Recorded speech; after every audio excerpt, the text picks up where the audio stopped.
Welcome to another episode of I Looked It Up So You Don't Have to. Today we're asking the question, is this man the real Indiana Jones? Sir Ernest Alfred Thompson Wallace Budge was born July 27, 1857 in Bodmin, Cornwall, England. He died on November 23, 1934 in London, England. Born to a humble family in Cornwall, Budge showed an early interest in languages and ancient cultures. He was very smart. He studied at Cambridge University, where he specialized in Semitic languages, including Hebrew and Arabic. He joined the British Museum in 1883 as an assistant in the Department of Oriental Antiquities. And he conducted numerous expeditions to Egypt and the Middle East to acquire artifacts for the museum, often under challenging conditions.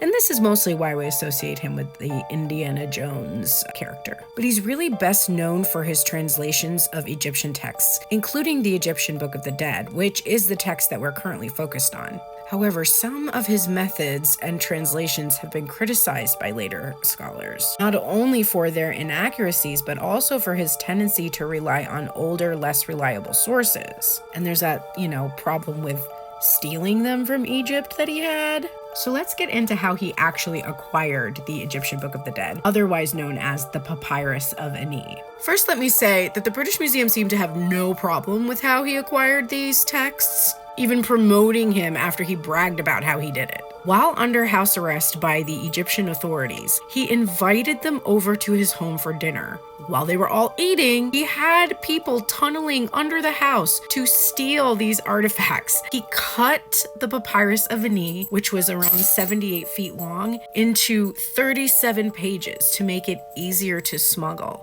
Ugh, the art historian in me is just, my toes are curling. He did all of this to save the text from what he felt was going to be perhaps a private collection or something worse, because he had zero trust of the antiquity services in Egypt, which at the time were dominated by the French. And of course, the French and the British were fighting over the territories in the Middle East because of, colonialism.